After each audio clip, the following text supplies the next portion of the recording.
ఈరోజు క్లాస్లో మనం ఎక్సర్సైజ్ 1.1 నేర్చుకుందాం. సో అంతకు ముందుగా మనకి ఎక్సర్సైజ్ 1.1 సంబంధించిన డెఫినేషన్ ఒకటి ఉంది. దాన్ని మనం ఎక్స్ప్లెయిన్ చేసుకున్న తర్వాత 1.1కి మనం వెళ్దాం. ఏంటంటే యూక్లిడ్ భాగాహార నియమము. యూక్లిడ్ భాగాహార నియమము. ఈ యూక్లిడ్ భాగాహార నియమం అంటే ఏమిటంటే a = bq + r 0 ≤ r b అయ్యే విధంగా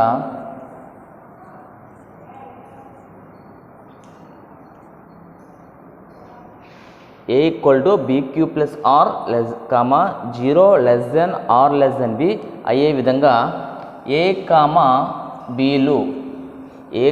bలు పూర్ణ సంఖ్యలకు అనుగుణంగా q, rలో వ్యవస్థితం అవుతాయి. సో దీన్నే యూక్లిడ్ భాగాహార నియమం అంటారు. దీన్ని మనం ఒక ప్రాబ్లం ద్వారా మనం ఎక్స్ప్లెయిన్ చేస్తున్నట్లయితే మీకు అర్థమవుతుంది. ఫర్ ఎగ్జాంపుల్ 35 ఉంది అనుకోండి. 35 = 2 × 17. 2 17 34. దీనికి 1 యాడ్ చేస్తే ఏమొస్తుంది? మనకి 35 అని వస్తుంది. అంటే ఇక్కడ 35 అనేది a, 2 అనేది b, q అనేది 17, r అనేది 1 అన్నమాట. ఈ r అంటే శేషము.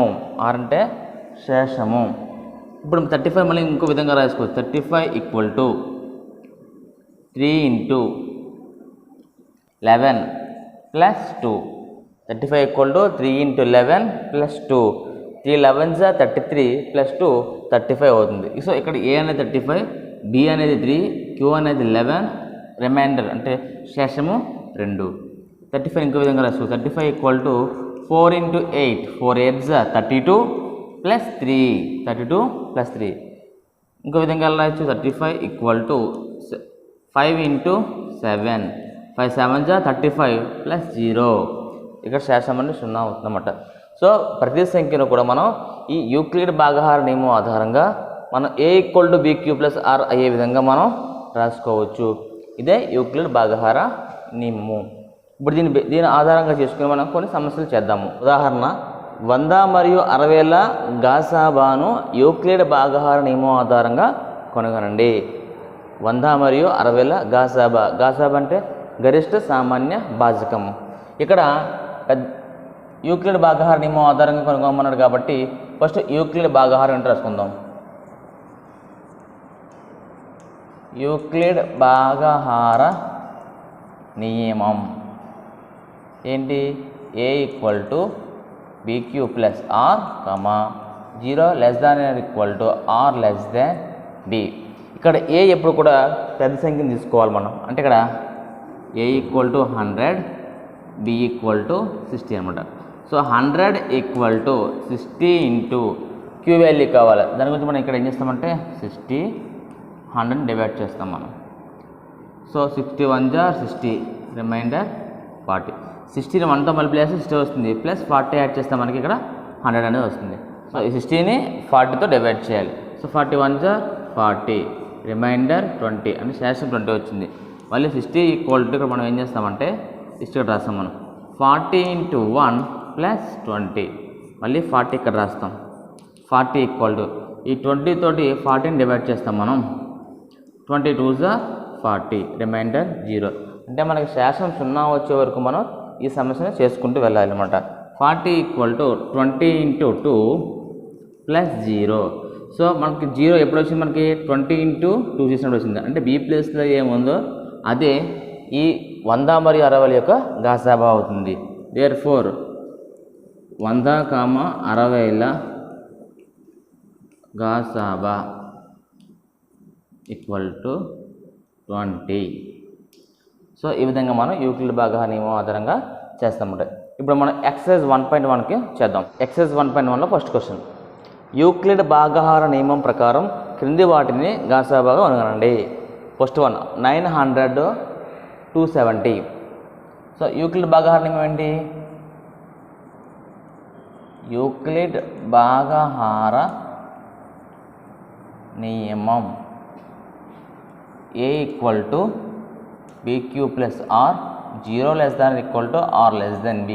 ఇక్కడ ఏ వాల్యూ ఏంటమ్మా? పెద్ద నెంబర్ ఏదైతే ఉందో అది. సో 900 = 270 ఇంటూ మనం డివైడ్ చేయాలి ఇక్కడ మనం 270 comma 900 3 times 810 remainder 90 so 3 plus 90 so మళ్ళీ 270 ఈక్వల్ టు 270 ఇక్కడ రాసుకుంటాం 90 ఇంటూ అంటే 90 తోటి ఈ 270ని మనం డివైడ్ చేయాలి ఇప్పుడు ఏమొస్తుంది 93 జార్ 270 రిమైండర్ 0 అంటే శేషం 0 వచ్చింది 90 ఇంటూ 3 ప్లస్ 0 సో మన 0 ఎప్పుడు వచ్చింది బి ప్లస్లో 90 ఉండడం వల్ల 0 వచ్చింది దేర్ఫోర్ 900, 270ల గసాబా ఎంత వస్తుంది మనకి ఈక్వల్ టు 90 ఈ విధంగా చేయాలి. సెకండ్ క్వశ్చన్ 196 మరియు 38220 దీనికి గసాబా కనుగొనాలి మనం. యూక్లిడ్ భాగాహార నియమం ప్రకారం a equal to bq plus r 0 less than r less than b అని వస్తుంది. సో ఇప్పుడు ఇందులో పెద్ద నెంబర్ ఏది 38220 38220 ఈక్వల్ టు 196 ఇంటూ సో ఇప్పుడు 196తో మనం డివైడ్ చేయాలి. So 38220 so 1 time 196 remainder so 12 6 1 7 8 here remainder 1 down 2 so again 9 times 9 6 are and 6 are 54 5 so 9 9s are 81 no 5 86 8 and 1s are 9 8 to 17 so do 6 to 8 borrowing 4 5 9 98 again 0 so 5 times 980 0 so 196 into 195 plus remainder 0 వస్తుంది sir. ఇక్కడ ఒకేసారి మనం చేయడం వల్ల వస్తుంది మనకు answer ఇది. So 38220 equal 196 into 195 plus 0 sir ఇప్పుడు 0 వచ్చింది ఇక్కడ బి ప్లస్లో 196 ఉండడం వల్ల వస్తుంది దేర్ ఫోర్ 38220 196ల గసాబా ఎంత అవుతుంది మనకి 196 సో ఇది దీని యొక్క ఆన్సర్ అన్నమాట. నెక్స్ట్ మూడో క్వశ్చన్ 1651 మరియు 2032 ఏ నియమం ప్రకారం చేయాలి యూక్లిడ్ భాగాహార నియమం ప్రకారం చేయాలి కాబట్టి యూక్లిడ్ భాగాహార నియమం ఏంటి a equal to bq plus r 0 less than r equal to r less than b so ఇప్పుడు ఇందులో పెద్ద నెంబర్ ఏది 2032 ఈక్వల్ టు 1651 ఇంటూ ఇప్పుడు 1651తో మనం దీన్ని డివైడ్ చేయాలి 2032 so 1 time 1651 so 1 borrowing 538 so 9 minus 6 381 divide చేయాలి 1651 4 times 4 1s are 4 4 8s are 32 3 4 3s are 12 లోనే 3 15 సో సబ్ట్రాక్ట్ హియర్ మనం తీసివేస్తే ఏమవుతుందంటే మనకి 11 నుంచి 4 తీస్తే 7 3 నుంచి 2 తీస్తే 4 నుంచి 2 తీస్తే 2 6 నుంచి 5 తీస్తే 127 మళ్ళీ 381 చేస్తాం మనం 381 చేస్తే ఏమొస్తుంది మనకి 3 టైమ్స్ 381 అవుతుందన్నమాట 3 ఇంటూ 127 381 0 సో ఇప్పుడు 1651 1తో మల్టిప్లై చేస్తే మనకి ఏమొస్తుంది రిమైండర్ 381 వచ్చింది 381 సో మళ్ళీ ఇక్కడ రాస్తాం మనం 1651 ఈక్వల్ టు 381 మళ్ళీ 381 మనం డివైడ్ చేసాం కదా మనం ఎంత వస్తుంది రిమైండర్ 127 381 ఇంటూ 4 ప్లస్ 127 మళ్ళీ 381 రాస్తాం 381 ఈక్వల్ టు 127 ఇంటూ 127 ఎన్ని టైమ్స్ మల్టిప్లై చేసాం మనం 3 టైమ్స్ 127 ఇంటూ 3 ప్లస్ రిమైండర్ 0 ఎందుకంటే 127 3 0 381 అవుతుంది కాబట్టి రిమైండర్ 0 వచ్చింది. సో ఇప్పుడు ఎప్పుడు 0 వచ్చింది ఇక్కడ బి ప్లస్లో 127 ఉండడం వల్ల 0 వచ్చింది దేర్ ఫోర్ 1651 2032ల గసాబా ఎంత అవుతుంది మనకి 127. నెక్స్ట్ సెకండ్ క్వశ్చన్ యూక్లిడ్ భాగాహార నియమం ప్రకారం ఏదైనా ధన బేస పూర్ణ సంఖ్య 6q + 1 6³+3 లేదా 6³+5 రూపంలో ఉంటుందని చూపించమని అన్నాడు వాడు. ముందు మనం ఏం చేయాలి, యూక్లిడ్ భాగాహార నియమం అంటే రాయాలి. యూక్లిడ్ భాగాహార నియమం. యూక్లిడ్ భాగాహార నియమం ఏంటి? a = bq + r, 0 r b. ఇక్కడ మనకి b వాల్యూ ఏంటనేది క్వశ్చన్ చెప్పేస్తుంది. 6³+1, 6³+3, 6³+5లో b అనేది ఏంటి? ఇక్కడ 6 అనేది b. 6 అనేది ఏంటి? b. అంటే b = 6. అంటే ఇప్పుడు r విలువ 0, 1, 2, 3, 4, 5 ఇంతవరకు తీసుకోవాలి. 0 నుంచి 5 వరకు విలువలు తీసుకోవాలి. ఎందుకంటే b విలువ 6, r విలువ b కన్నా తక్కువ ఉండాలి కాబట్టి ఇంతవరకు తీసుకున్నాం మనం. ఇప్పుడు ఏం తీసుకోవాలంటే మనం a = b ఎంత? 6q ప్లస్ r ప్లస్ ఎంత తీసుకోవాలి? ఫస్ట్ 0 తీసుకోవాలి. అంటే ఇఫ్ r = 0, r = 0 అంటే 6q + 0 అంటే ఏమవుతుంది? 6q. 6q ఎలా రాయొచ్చు? 3 × 2q, సారీ 2 × 3q కింద రాయొచ్చు మనం. ఎందుకలా 2 3 6 అవుతుంది కాబట్టి. ఇక్కడ 2 × రాసాం కాబట్టి ఇది ఏ నెంబర్ అవుతుంది? సరి సంఖ్య అవుతుంది. ఇదేంటిది? సరి సంఖ్య. నెక్స్ట్ r = 1 అయితే అప్పుడు ఏమవుతుంది? a = 6q ప్లస్ r ప్లస్లో మనం ఏం పెట్టాలి? ఈ r ప్లస్లో 1 అనేది పెట్టాలి. పెడితే ఏమవుతుంది? 6q + 1 అవుతుంది. ఇప్పుడు 6q ఎలా రాయొచ్చు? 2 × 3q కింద రాయొచ్చు అని మనం ఇక్కడ నేర్చుకున్నాం మనం. సో 6q ప్లస్లో 2 × 3q రాశాను, ప్లస్ ఏముంది? ఇక్కడ 1 ఉంది. ఇందాక 2 × 3q అనేది సరి సంఖ్య. ఇప్పుడు సరి సంఖ్య ఏం కలిపాం మనం? 1 అనేది కలిపాం. సరి సంఖ్య 1 కలపడం వల్ల ఏమవుతుంది? బేసి సంఖ్య అవుతుంది. ఏమవుతుంది? బేసి సంఖ్య అవుతుంది. నెక్స్ట్ r = 2 అయితే అప్పుడు a = ఏమవుతుంది? 6q ప్లస్ r + 2 పెడతాం మనం. = 6q మన దగ్గర ఏం రాసుకున్నాం మనం? 2 × 3q రాసుకున్నాం. ప్లస్ ఇక్కడ ఏముంది? 2 ఉంది. ఇప్పుడు 2 × 3q అనేది సరి సంఖ్య. సరి సంఖ్యకి 2 కలపడంలో వస్తే మళ్ళీ సరి సంఖ్య వస్తుంది. ఇది సరి సంఖ్య. నెక్స్ట్ r = 3 అయితే అప్పుడు a = 6q + 3. 6q + 3. 6q ఎలా రాసుకోవచ్చు? 2 × 3q ప్లస్ ఇక్కడ ఆల్రెడీ ఏముంది? 3 ఉంది. సో 2 × 3q అనేది సరి సంఖ్య. సరి సంఖ్యకి 3 యాడ్ చేస్తాం. అప్పుడు ఏమవుతుంది? బేసి సంఖ్య అవుతుంది. ఏమవుతుంది? బేసి సంఖ్య. నెక్స్ట్ r = 4 అయితే అప్పుడు a = 6q + 4. 6qని 2 × 3q కింద రాయొచ్చు, ప్లస్ 4. ఇక్కడ 2 × 3q అనేది సరి సంఖ్య, ఇక్కడ 4 అనేది సరి సంఖ్య. ఈ రెండు యాడ్ చేస్తే మనకు వచ్చే మళ్ళీ సరి సంఖ్య. నెక్స్ట్ r = 5 అయితే అప్పుడు a = 6q + 5. 6q మనం 2 × 3q కింద రాయొచ్చు, ప్లస్ 5. 2 × 3q అనేది సరి సంఖ్య, ఇక్కడ 5 అనేది బేసి సంఖ్య. సరి సంఖ్య 5 కలపడం వల్ల వచ్చేది బేసి సంఖ్య.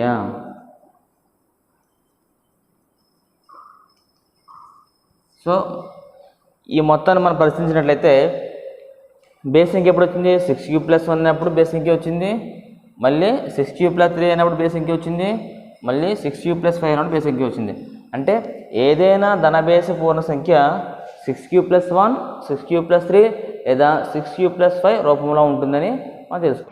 నెక్స్ట్ మూడవ క్వశ్చన్, యూక్లిడ్ భాగాహార నియమం ప్రకారం ఏదైనా ధన పూర్ణ సంఖ్య వర్గము 3p లేదా 3p+1 రూపంలో ఉంటుంది అని చెప్పండి అని క్వశ్చన్ అడిగాడు. సో ఫస్ట్ సొల్యూషన్ అంటే యూక్లిడ్ భాగాహార నియమం. యూక్లిడ్ భాగాహార నియమం ఏం చెప్తుంది? a = bq + r, 0 r b. ఇక్కడ b ప్లస్లో ఏముందని గమనించవచ్చు మనం. 3p లేదా 3p+ అన్నాడు కదా, ఇక్కడ 3 అనేది b అనమాట. ఇప్పుడు r విలువ ఏమవుతుంది? 0 1 2. ఈ 3 విలువని మనం తీసుకోవాలి. తీసుకున్నట్లయితే ఆర్ ఈక్వల్ టు 0 అయితే అప్పుడు ఏ ఈక్వల్ టు ఏమవుతుంది ఏ ఈక్వల్ టు 3q ప్లస్ 0 అంటే బి ప్లస్లో 3 పెడతాము క్యూ ప్లస్ ఆర్ విలువ 0. సో ఏ ఈక్వల్ టు టోటల్గా ఏమొస్తుంది మనకి 3q వచ్చింది. ఇప్పుడు దీన్ని ఏం చేయాలి ఇరువైపులా వర్గం చేయగా ఇరువైపులా వర్గం చేస్తే ఏమొస్తుంది a square equal to 3q whole square a q equal to 3q whole square అవుతుంది. సో 3q హోల్ స్క్వేర్ రాయవచ్చు 3 square means 3 whole square into q square 3 square అంటే 9q స్క్వేర్ ఇలా రాయొచ్చు. లేదంటే 3q స్క్వేర్ని 3 into 3q square. So ఈ 3q square బ్రాకెట్లో పెట్టినట్లయితే 3 into ఈ మొత్తాన్ని మనం పి అనుకోవచ్చు 3p అవుతుందన్నమాట. ఇక్కడ ఏం చేసుకోవాలి 3q square equal to p అనుకోము